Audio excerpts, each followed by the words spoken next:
اللہ کسی کو دے کر آزماتا ہے، کسی سے لے کر آزماتا ہے۔ نبلوکم بالشر والخیر فتنہ، لوگ صرف محرومی کو فتنہ اور امتحان سمجھتے ہیں۔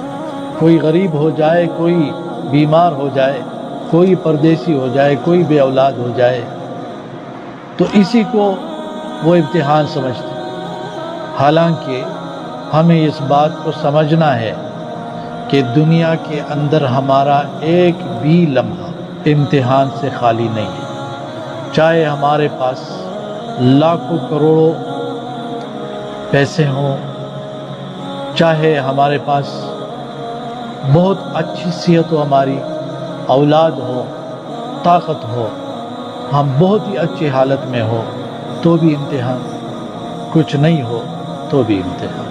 یہ زندگی اول سے لے کر آخری سانس تک امتحان۔